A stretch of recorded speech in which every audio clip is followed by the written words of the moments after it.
Welcome to This Explainer.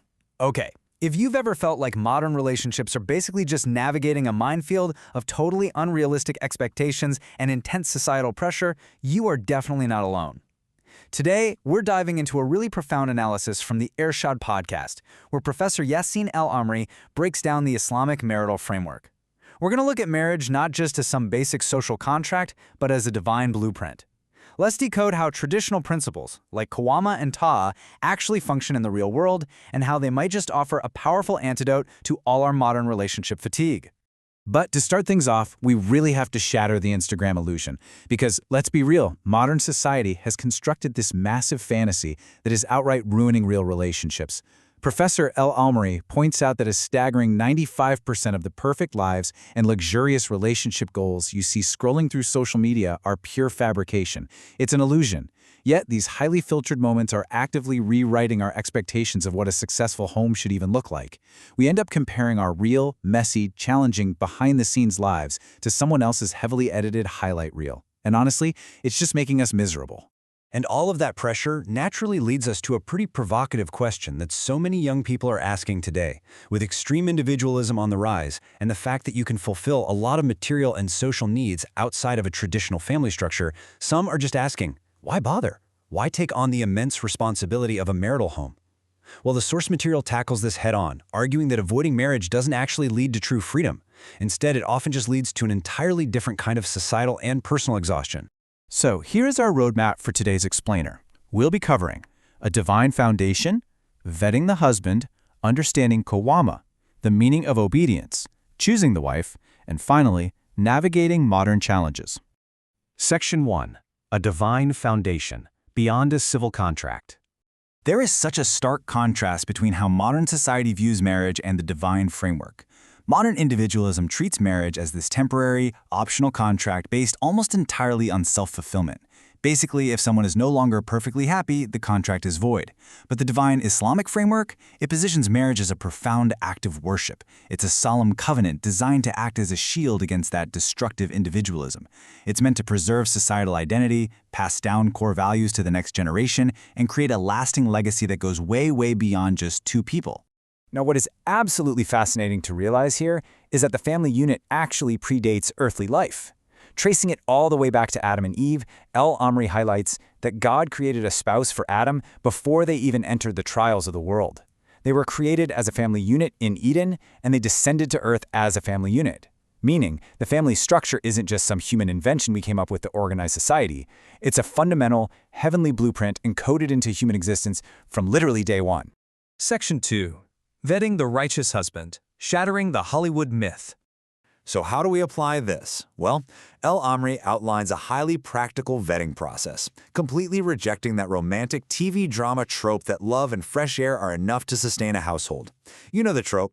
TV dramas love to tell you that a problematic guy will magically change because of the power of love. The reality? Geography and habits just don't change that easily. You have to verify his basic religious practice. Maybe a family member arranges to meet the suitor at the mosque for prayer. You need to ask his neighbors and friends directly about his character. Basically, do not gamble with your future based on empty promises. Because, look, a man's basic religious practice absolutely must be paired with real-world reliability. El-Amri shares this very specific, relatable story of a man who was known to be incredibly kind. He was a great friend, but when it came to financial responsibility, he was an absolute zero.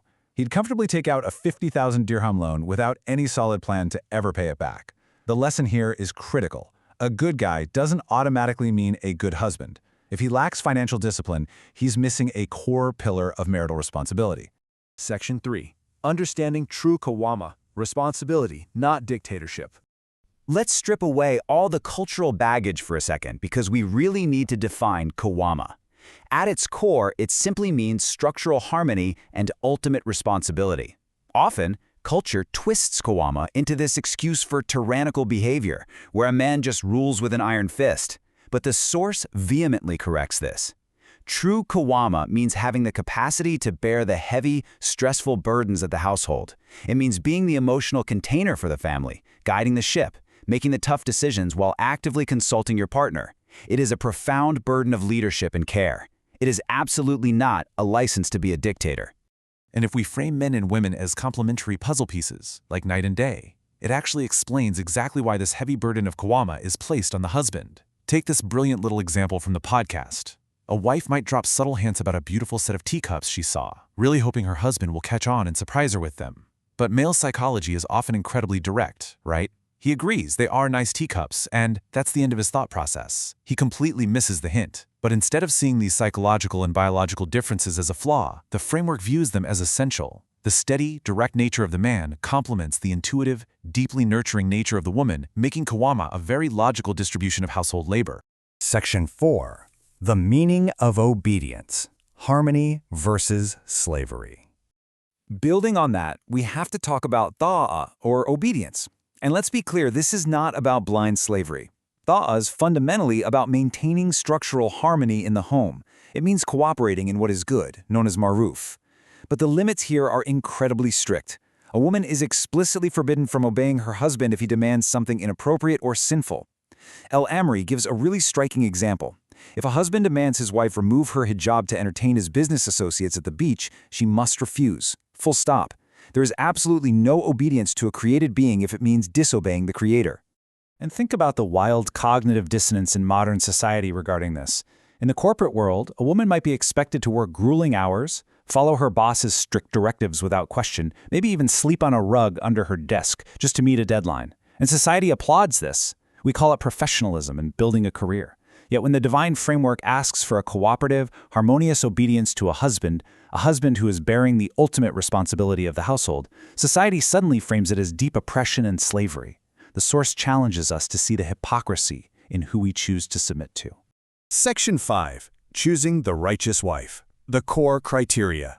Now, drawing from prophetic tradition, there are 4 common reasons men choose a wife: wealth, beauty, lineage, or religion and character. While the first 3 are totally natural human desires, the source strongly emphasizes that prioritizing religion and character is the ultimate key to a lasting home. Looks fade, and wealth can vanish in an instant, for sure. But a woman who is grounded in strong values and faith, that is the anchor that will keep the entire family steady through all the inevitable storms of life. Section 6.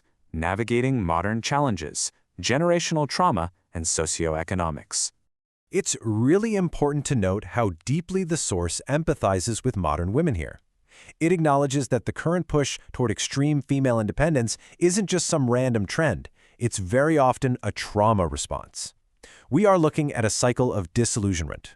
Think about it. In past generations, many fathers completely abdicated their kawama.